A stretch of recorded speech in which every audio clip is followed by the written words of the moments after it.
All right, let's get into it. Well, it's Friday again. It's time for the Warfighter Tobacco podcast. I'm here by myself today, Scott. John is in Honduras doing Warfighter scuba stuff. So he will join us again next week, and I'm sure we'll have some good stories about that. But in the meantime, it's just me. And so it's probably going to be a short one, so I'll probably run out of shit to talk to myself about. But we're going to start with some questions we got from the last week of comments. So Justin, hit me with some questions. Gotcha. So the first question we got was from Brett. He said, what is the difference between pipe tobacco and rolled tobacco? Ooh, that's a good question. I know a lot about rolled tobacco, and I don't know a lot about pipe tobacco. So I know they are different. I think pipe tobacco is more chopped up, and I think there's more, like rolled tobacco is all natural tobacco. I think there's more flavor additives and stuff in pipe tobacco, but I don't know for sure. Like I just don't, it's just not been my world. I've smoked pipes and I enjoy it. It smells great. However, I have no idea about anything in the process of making pipe tobacco, which we also get asked a lot if Warfighter would ever make pipe tobacco. And for the reason I just told you, that I know absolutely nothing about it, it is definitely not on our radar to do that. Sorry, I can't help you more with that one, but they are vastly different. I know that. I just don't know. I can't tell you anything about pipe tobacco. So, follow-on question from me. Yeah. I know you have partaken in the pipe tobacco a little bit. What are the differences you notice between like a rolled cigar and then smoking pipe tobacco? Like flavor? Do you get more flavor? Yeah, it's like it's more artificial flavor though. Oh, okay. You know what I mean? Like you get cherry, or you get, you know what I mean? It's not like those natural flavors. It's not a natural, come from. I mean, I'm sure they have natural flavored pipe tobacco, but they have like, it's a definite added flavor. So you can get a little bit more creative, I guess, on the flavoring with pipe tobacco. Yeah, I think so. That's one thing that's on my. Well, and then you get like different pipe tobaccos, different flavors, and you can mix them. And that's very true. Have another flavor. So fuck, does pipe tobacco smell good though? It does smell good. Oh, it smells so good. Like part of me is about to just ditch candles and just have a bunch of jars of pipe tobacco around the house. If it would stay burning, like it's harder to smoke a pipe, I think. Yeah. Just to keep it lit and smoke it correctly and pack it the way you're supposed to. And all that. But it smokes less harsh to me. Really? Like the smoke is like, it's very easy for me to accidentally inhale pipe smoke. Yeah. And it doesn't make me cough like I would if I inhaled a cigar. I'm guessing it's something that typically it requires more attention to. Like I feel like I can do other things while I smoke a cigar. With a pipe, I feel like it's nope, I'm sitting down to smoke my pipe. But sorry. No, fair enough. We answered as much as we could. Yeah. The next question is from Timothy, and he wants to know some more details about the Hillary cigar. Well, we started Warfighter like about the time Hillary was running for president. I think it was 2015 or so. And had she got elected, we were going to come out with a Lewinsky or, something like that, just to poke fun at it. Because it was like right there, that. And when we first started out, we weren't quite as serious about it. When we first started Warfighter, right? Our plan wasn't necessarily to make it its own company and what it is today. I don't think that was ever maybe it was my goal, but I didn't know if it wasn't my immediate goal. And so we were a lot more loose with how we marketed, and we were a little bit more immature about it, I suppose. And that would have fell under the, being a little bit more immature about it. Because I was running my gun store at the time, and it was like something we did to help the gun store. Yeah. It wasn't like, it's like an added bonus. Yeah. I don't think when I first started Warfighter, I ever had the intention of getting out of the firearms business. So, You just didn't know any better then. I didn't know any better. But I'm glad I got out of the firearm business. I like the cigar industry a lot better. So we were just thinking about, Hillary Clinton was running for president. And so you could have just called it Hillary's emails and just taken a drill to it. Yeah. Right. Could have gotten real creative with that one. Yeah. But all right. So the next question is, can you rehumidify a cigar after being outside of a humidor for an extended time? And this specific listener gave an example. For example, you left a cigar in your golf bag over the winter and you find it when you go to load it up for the next match. So yes. So I've heard that the rule is if you leave a cigar out for a day, it takes 3 days to bring it back. So there's kind of like an equation. If you leave it out for a week, it takes 3 weeks to get back. If you leave it out for a month, it takes 3 months to get back. But I think it kind of peaks at about 3 months of sitting back in a humidor. I think that's probably, whether it's out for a year, 5 years, it might get to the point where if it's in the sun and temperature changes, it might just be way too brittle to bring back. Yeah. But if it feels good yet, put it in the humidor for 3 months and it'll be smokable. Yeah. Even if you had in one of the little single cigar cases, you might not have to then. Yeah. If your temperature was okay and it's sealed, or if it's in a Ziploc bag or something where it's not just evaporating, right? Yeah. The humidity is not just evaporating out of the cigar. It's in a sealed thing. So they'll last longer that way, even without a Boveda or anything. You can get away with probably a week, but over the winter, I imagine he kept his golf clubs in the garage and they probably got cold, so I don't know. 3 months in the humidor and you can bring something back. Now, will the flavors be exactly like they were? Maybe not. It might be a little bit more mild. Might take some of that out of it. Like if I walked into an antique store and they had a box of cigars from say 20 years ago sitting there in the open air, I'd buy them and I'd put them in the humidor for 3 to 6 months or something. And get them back as close to smokable as they can get. Yeah. And then still smoke them. Yeah. Like the only time you can't bring a cigar back is if it's over humidified and it's moldy. Yeah. There's nothing you can do. If you get like water damage, your time's very limited on being able to fix that. So, mold that'll do more damage than being, and if he left it in his golf bag and say he's in Florida, where it's always humid, he might be able to smoke it right then and there. Very true. It just depends. So. Yep. When I was in the DR, they had a small humidor in the resort we were staying at, and I was like, I'm gonna snag me a couple cigars here, and we had to go through an entire box of, I think they were like Monte Cristos or something, but they all had mold on them. Yeah, they were just all way too over humidified, and so we just kept going, and eventually we found some that were okay, and I was like, all right, I'll take these, but we literally emptied out an entire box of cigars that were just all moldy. Yeah, but it's also extremely humid there. Yeah. So same thing with Nicaragua sometimes. So speaking of Nicaragua, we had a question come in from old Bradley Freeman, a friend of the show. He wants to know, when traveling to your factory, what is the best and worst part? Oh shit. Well, the whole trip is awesome. So the worst part, I mean, the drive is kind of, once you've done it 20 times, the drive, it's 3 hours, but I still enjoy it. I don't know. Traffic can be kind of annoying. It's slow, but, I suppose right when you walk out of the airport, everybody offering to help you with your bags and help you in some way. And then when your first time there, you're like, oh, thank you. And then they want you to want money, and then, now when you go down there, it's like, no, I got it. Yeah.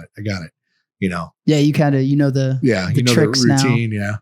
But no, man, I like the food. I like to drive through Nicaragua.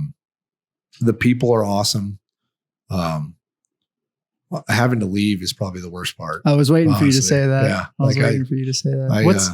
What's your? You said you like the food. What's your go-to like meal when you do you and John have like a spot? So they have the plantains that they smash. I can't remember the name of it.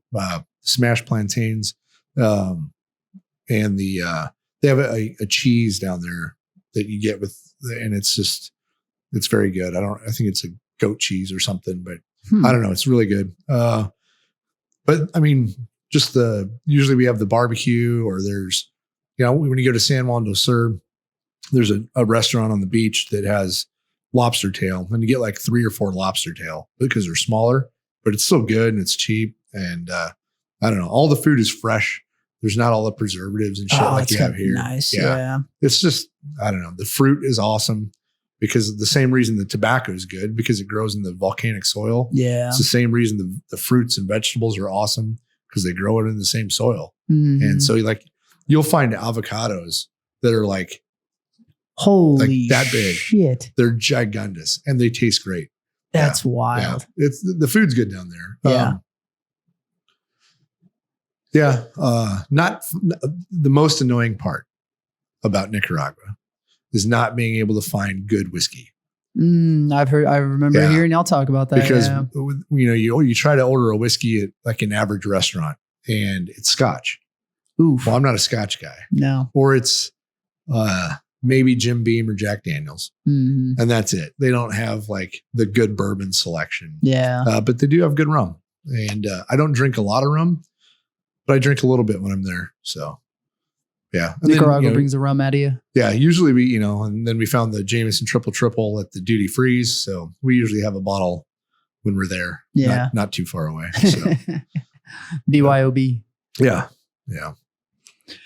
I actually, what's like, obviously it's super humid, but like, is it crazy hot in Nicaragua? Oh, there are times where it is crazy fucking hot. Really? Yeah. And it's so humid. You're sweating. We stayed at this one place one time, and my room did not have an air conditioner. Oh, or it did, but it was broke or something. And it was terrible. Like I just laid in bed and sweat. Oh, it was gross. Yeah. I'd bring, you go to the beach or whatever, you bring back your suitcase and you open it up when you get back home, and it's like, holy shit, it just, everything stinks. And yeah. So it gets hot. There's a rainy season. I don't ever remember ever being like where I wanted a hoodie or anything. Mm-hmm. It's usually pretty warm. So as far as the factory goes, is it within like walking distance to the town, or is it? It's in the town. It's in the town? Yeah. I mean, like you could walk to the nearest restaurant, no problem. Yeah. But if you want to go like downtown, it's probably 2-3 miles. Oh, okay. Maybe. Yeah. It seems like it because there's a lot of traffic and it's slow, but yeah. I mean, if you had to, you could walk, but yeah. Yeah, you still need a car. What was when you made your first trip to the factory, what was did you have like an aha moment of anything, like where you showed up and were like, oh, that's how that's done, or this absolutely. makes sense? What was that experience like when you had that first trip there? Well, when we first started, we knew nothing about this industry of cigars. Yeah. We knew we liked to smoke cigars, right? And so when I first went down there, I was with a different factory than I am now. We were using Plasencia, and Plasencia is a huge, awesome factory. They have like they treat the employees very well. It's corporate-ish, but it's a very good factory. And then you see how, the whole process from seed, when they're planting it, it's all done by hand. When they're picking it, it's all done by hand. To dry it, then to ferment the tobacco. I mean, there's just so much to it. The first time you see it, you retain 1% of it. Yeah. You know what I mean? You see the big picture and you're like, okay. And then, the more we go down there, then you start digging into, okay, right at this step in this process, why do they do it like this and not like this? Or, why is it, the way it is? And so every time I go down there, I really try to like dive in to the very specifics and the techniques that they have, different techniques, different factories have different techniques, different processors have different techniques. Sometimes the technique is to cut the corner and make it faster or cheaper. Yeah. And they don't tell you that. But once you start learning the specifics of a procedure, you can see that. Yeah. Like, oh, you're doing that not because it makes a better product, but because you want it quicker or faster. Yeah. Or cheaper. And so there's, because I've toured a ton of different factories and stuff. So I'm not saying that was Placencia. I'm not saying that's, but I've seen it, and so you start to learn that, that kind of stuff. And so then as the guy that goes down there and buys tobacco and has a cigar brand, then you start demanding, okay, I've seen these couple procedures, how is my cigar or how is my tobacco aged? How is it processed? Okay, I don't want it processed that way. I want it processed this way, and you can start making, I don't want the first priming. I want the third priming, or I want the, you can start, you start to know what you want. But you wouldn't know any of it until you see it repeatedly and you can retain it. Yeah. So it's, it's interesting. So that's very cool. Yeah. All right. Next question comes from Josh. He says, what got you into cigars? Was there a certain person that introduced you to them? And what was your first cigar? Ooh, that is a great question. My first cigar was probably a Swisher, just because I was like 14 and I wanted to try something other than a cigarette. Mm-hmm. Like it's what you get your hands on. Yeah, it's like it's what was around. It might have been someone in my family or friend group had a baby and was handed their friend had a baby and was handed a cigar and didn't want it, so they gave it to me, and I enjoyed it. But that's like, onesie and twosie things in my early adulthood. Yeah. I guess. And then, being in the military is when I really started smoking cigars. You'd get done with the mission and somebody would hand out cigars, and then you would not debrief, but like decompress. Yeah. You get over the mission, you calm down, you get off that adrenaline rush or whatever. And then, you sit around and just relax and smoke a cigar. And so that's where I really started to enjoy it. But even after I got out, I didn't smoke a lot of cigars until 5-6 years after I got out of the military is when I really started smoking cigars. And then how I got in the business was, it wasn't just, I didn't just look at cigars and be like, oh, I have to do that.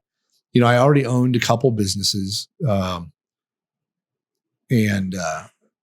we were pretty good at social media marketing for the gun store. But you'd get a new cig or whatever, right? And you do a cool video, but we wouldn't see any sales out of it. They would just go to their local shop or whatever, and so we go through all this effort to promote a product we're trying to sell, and we didn't see a lot of stuff out of it. Well, and then I got into the firearm manufacturing. And then anytime we did a promotional video, we could see the sales because we were manufacturing that product, not just resale. And so then I'm like, okay, well, I kind of want a product that I can market, that, I produce. So when I do the marketing, people want to buy it. But then something different from the gun industry is I wanted a consumable product because I wanted you to come back and buy more. But like if I'm making and selling you a rifle, you might come back and buy one or two more, maybe, but I wanted something that was a consumable, that I could sell regularly, and I looked at, we were trying to think of products and I just landed on cigars. I'm like, hey, these are cool. It's something that's not, like no offense to anybody else, but like, I didn't want to try to sell soap. I'm not a soap guy. I didn't want to try to sell, my friends were already selling coffee. You know what I mean? Like, you didn't want to be another veteran t-shirt company. I didn't want to be another veteran t-shirt company. I wanted something that in the veteran space, nobody else was doing. Yeah. And now you look in the cigar industry and there's quite a few veteran companies. Mm-hmm. Even this last trade show, there was like 3 new veteran companies, but I look, from the big picture point of view, and it's like, oh, you're in for a struggle. Yeah. Because it's hard. I don't know if I had a 9-to-5 job. I don't know if I could have been able to start a cigar company. I robbed from my gun store to start my cigar company. Then my gun store would rob from my cigar profits to pay itself back or whatever. Yeah. So I don't know. It was something that was kind of hard to get going. It's not like people are just going to loan you money and hope you can survive for the first 5 years in the cigar industry, because it's a gamble. Yeah. It's a lot of work. So, but I'm happy I did it. I love the cigar industry. I like the people in the industry, and so. Were there any times in the early days that y'all ever could recognize like almost like a blessing in disguise, where something went south, but it inevitably was like, you know what, maybe this was hard at first, but it ended up helping us in the long run? And is that kind of most business in general? Well, I mean, the biggest lesson we learned is I had kind of a business partner that tried to steal the business, and we had to run the company very, very lean, like no wasted money. We had to get other jobs so we didn't have to pay ourselves to keep the business alive. And I learned a lot from that. Some of it good, some of it bad, maybe. But I learned to, that we can run the company lean. I see a lot of these, and it might be a mistake. I don't know for sure, right? But like I see a lot of these companies dumping lots of money into advertising, and it's just like into like magazine advertising or something where you just can't see an ROI, return on investment. It's not measurable. So like what it costs to advertise in a magazine sometimes is like almost a salary for an employee. Yeah. Well, I would rather have an employee than a 1-page ad Absolutely. in a magazine for two months or so. Yeah. So just learning to run the company lean, I think, has helped us.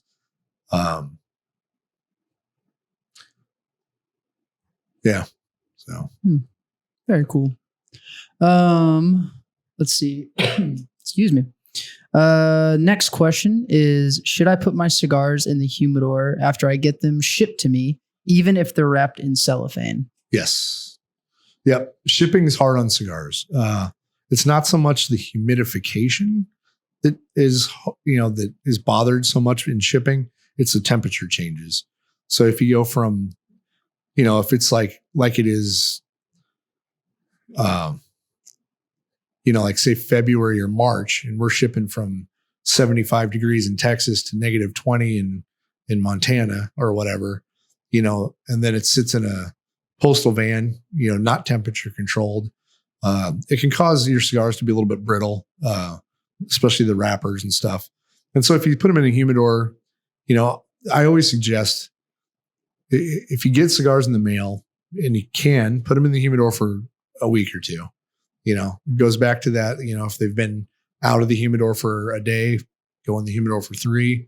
If it's been out for 3 days, put them in the humidor for a week or two. Yeah. And I think it'll be a better experience that way. Now, that being said, if I get a cigar and it's something I want to smoke right away when I get it in the mail, I'll smoke it. Yeah. And if it cracks a little bit, I don't really care. You can smoke around it. It's not like the end of the world. Touch it up a little bit. Touch it up a little bit, and it is what it is. But yeah, I'm a big smoking during a drive guy. We've all talked about how we enjoy a nice cigar during a drive, and I've never had a cigar while driving my truck with the windows down that doesn't like run away on one side. Like it always needs a touch up. Do you ash out the window? No, I ash. Oh, that's weird then. I have my little, I think it's like, I need to get John has those little covers that kind of deflect a lot of the wind out. Yeah, I don't run those. Oh, you don't? I don't have a lot of problems. I always have something where it runs down one side and I got to touch it up. But it's one of those where it's like, yeah, the 3 seconds it's going to take me to touch this up or fucking smoke through a little bit of a crack or something is absolutely worth getting to enjoy a cigar on the drive. Like, it's one of those where I do see people that'll be like, oh, it showed up and it's got this razor thin little crack. And I understand you pay for a product. Like I understand that. But me personally, I'm like we'll set some aside when we're doing shipping where we're like, oh, this one has a crack. And that's like first picks for everybody when they come into work. It's just, we walk into work, we walk past the shipping table. And if there's cigars sitting there that didn't get shipped because of quality control, there are cigars and we smoke them. And I have no problem smoking them. Nope. And they smoke just as fine as the other one that we could pull right off the cart. Like still tastes just the same. But it is like, for example, there's a cigar at the end of this table and we were using it because we're doing some stuff with bands and looking at sizes and stuff. That cigar has probably been there for 3 weeks. Yep. I'll probably one of these days just pick it up and smoke it. Absolutely. You know, like I'm not even going to put it back in the humidor. It's probably sitting at about 62% humidity, maybe 58. Yeah. I don't care. No. So if it's one of those where it's, if I'm out doing something and that's just the cigar that I have, that's now the cigar that I'm smoking. Yeah. It doesn't matter the condition, I'll power through it. It's still going to be, be tasty. When we go to Vegas for the trade show, right? We're usually there for 4 or 5 days. And the first day you don't notice it as much, but like the last day at the trade show when you're smoking a cigar, they're so dry because Vegas is a desert. It just sucks the fucking moisture out of your cigars. Yeah. And so the first cigar, when we get back from the trade show and I get to walk into the humidor and grab a cigar out of our humidor and smoke it, it's so much more flavorful. Yeah. When they have that humidity in them, I think they taste better. I think it's just a different feel of, I don't know. It's just better. Makes sense. So a drier cigar to me it tastes drier. Yeah. I don't know if it's what everybody experiences, but it's what I do. And then when you get one out of the humidor, same thing when you go to Nicaragua and stuff, when I get back, like to be able to grab one out of the humidor, it just feels right. Yeah. Yeah. So, well, I'm sure it's a noticeable difference from being in like an extremely controlled environment, like the walk-in that we have here, as opposed to ones that have been sitting on the trade show booth for a day or two and stuff. And you're just like, well, it's same thing. That's the cigar I have. That's the cigar I'm smoking. Like, another question, when you're at the trade show, how many, and I know y'all have told me you're smoking, like you're never not smoking at the trade show. How many cigars do you get where you can taste the flavor? And then at what point is it just, nope, you're smoking just to smoke?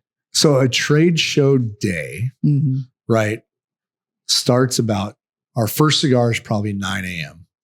because the trade show opens at 10. We're there early. We get set up, probably light your first cigar at 9 a.m. The last cigar we smoke of the night is sometimes at 3 or 4 a.m. the next day. Oof. Right? And in the middle of that, I've smoked anywhere from 10 to 15 cigars in that day. Yeah. Right? Because it's the trade show. And then after the trade show, you're at the hanging out with people smoking cigars. Yep. Right. So I would say it's not that I lose the flavor. I'm sure that happens. But at a trade show, as me selling my cigars, right?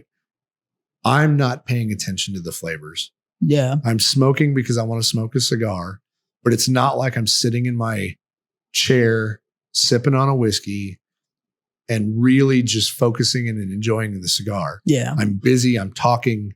I cannot pay attention to like what I'm smoking. Now, that being said, if, we do a lot of trades with other brands that we're friends with, everybody wants to smoke something that they don't smoke every day. Right. Yeah. And so we'll trade. And I still know if I like a new cigar or if I don't like a new cigar. And I can tell that almost immediately, whether I'm 5 cigars in or 10 cigars in. But I would say your palate's probably like even when you go to the factory and you're blending, your palate's probably fried after 5 or 6. Yeah. Yeah. I mean, I've been in the few times I've gotten to go to Underground, which we're there most of the day there, and I'll smoke 4 or 5 cigars. Yeah. After that, about halfway through that third one, I'm just like, this tastes like cigar. So when we go blend, right? Yeah. We'll sit down and we'll probably smoke an inch out of 6 cigars. Mm-hmm. But like, cause you're like, yep, yes, no. Yeah. Okay, add this, we'll try this, but you can't smoke the whole cigar. No. And then when you get close though, when you're like, okay, it's probably between these 3 cigars, then we'll, on the next day on a fresh palate, we'll smoke all 3, and try to narrow it down that way or whatever. And then you got to wait 60 days and smoke them again and make sure they didn't change. So, yeah. But very cool. Last question from the listeners. What are the cigars with the green wrappers? I've seen them in TV shows, and I recently went into my local humidor and saw some with the green wrappers. Scott is very knowledgeable on this one. Yeah. So that is Candela. And what Candela is it's pretty much a non-fermented tobacco. Because so when you ferment it, they pick the leaves, they put them in bunches, they dry it, right? In the barn, they're all green yet, kind of. They might turn brown. I don't remember in the barn.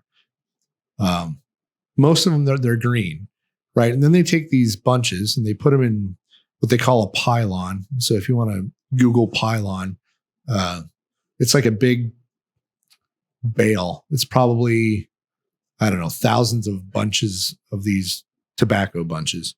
And they just pile them on and they cover it up. They put a thermometer in the middle of it. Well, it starts to ferment, which ferment means rot, right? And so its internal temperature of this pylon will get between 100 and 120 degrees or, somewhere in there. And then they rotate the tobaccos every so long, right? But the longer you do that, like a Maduro is fermented longer. It's like a Maduro is like the opposite of a Candela. A Candela has none of that, where a Maduro is dark because it's done at the longest. You get our Rosado. It's like somewhere in the middle. It's at a certain temperature for a certain amount of time, where a Maduro is a certain temperature for a longer amount of time. So a Candela, I don't like how they taste. And we use a Candela on our night shift. It's on the very cap. You don't have to smoke it. It's on the cap. If you can't really smoke it down that far to try it. You can smoke it backwards and try it. But I don't like Candela. To me, it's real bitter. I don't know. I'm just not a fan. Now, there's people tell me there's good Candela cigars out there.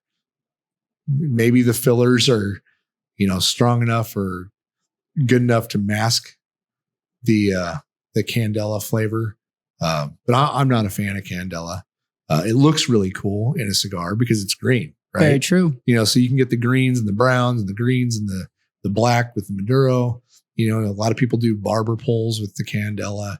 I'm just not a fan of the taste of it. Will we ever do a Candela? I don't know. If we do, it might be a very limited run or something, but call it the Big Green Weenie or something. I don't know. I'm sure Scott will also recommend you go get one though and try it. Yeah, absolutely. Yeah. But yeah, that is all the questions we got this week. So shout out to everybody that dropped questions and helped us kind of fill this episode. Well, Scott was running solo. But yeah, Scott, any last words for the people? I don't know. Yeah, just smoke more cigars. Try them. It's I enjoy it, and I wouldn't recommend something that I didn't enjoy. I don't know if anybody listens to this podcast that doesn't smoke cigars. I don't know. We had one, I believe it was last week, with someone who said they were just now they were asking about a good starter cigar. So if you smoke cigars and listen to this podcast, very cool. If not, you're about to have a whole lot of knowledge for a non-cigar smoker. And we I talk about all this stuff, right? And I've been in the industry 8 years now. And so when I talk to people, like, I feel like the questions I get asked are the questions I was asking in my first year or two, right? But it's still fun. Like, there's people in this industry, like Gonzalo, who runs our factory. He's been doing cigar stuff for 50 years, And so, like, the questions, I got to get Gonzalo on the podcast. The next time I go to Nicaragua, I'll bring the podcast stuff. We'll get Gonzalo on the podcast. And then we'll go over some very detailed questions. Absolutely. We'll pick it up a notch for everybody. But, and there's a lot of people in this industry 20, 30 years in that just know so much. Yeah. They know so much. So, it's a really fun industry. I'm trying to get there. We work hard to learn and be the best cigar company we can be. I'll put our cigars up against anybody's. I will. I smoke a lot of cigars, and it's always feels good to smoke ours. Like, I don't know why. I guess I'm partial to it, but I mean, it's a sense of pride. It feels like I'm home when I can tell if I'm smoking a Warfighter or not. Yeah. Yeah. So actually, I have another question that just popped into my head. So don't click off the video just yet. If you were going to pair any tequila to a Warfighter cigar, what tequila would it be and what Warfighter cigar? And if you could take your pick of any whiskey, what would the whiskey be? And with what Warfighter cigar would you pair the whiskey with? Pairings for me it's so subjective, right? So my favorite pairing, or probably my most common pairing, is Jameson and a Rosado, because the Rosado is the one I smoke a lot, and Jameson's what I drink the most of. I believe are you smoking a Rosado right now? I am. Bingo. Yeah. So, but it's fun to pair new stuff. Like, it was fun. We got that Devil's River agave bourbon the other day, right? And it's like a sweeter tequila-ish whiskey. And that was fun to pair with my cigar, because it was something completely different for me. As far as tequila, what would I pair with tequila? I don't know. The Night Shift probably be a good pairing. The Corojo would probably be something I'd go for if I knew I was drinking tequila. Yeah, I don't know, but pair your favorite cigar with your favorite drink, and then try it with a different drink, and you'll have a new experience with the same cigar. So that's the cool thing about pairings, is it changes your palate, and so it gives you a unique experience with whatever you're smoking. So very cool. Yeah, very awesome. Well, sweet. Yeah, let's wrap it up. Sorry, it was a short, sweet one. But yeah, I'm all alone. So, well, thank God for Justin. I don't know what I would have talked to the camera about. I'm just here to make things happen. Yeah. So anyway, we'll see you next Friday. Yeah, because I was solo, I'm not drinking alcohol today, but I'll cheers everybody out there with my C4. There it is. All right. We'll see you next time.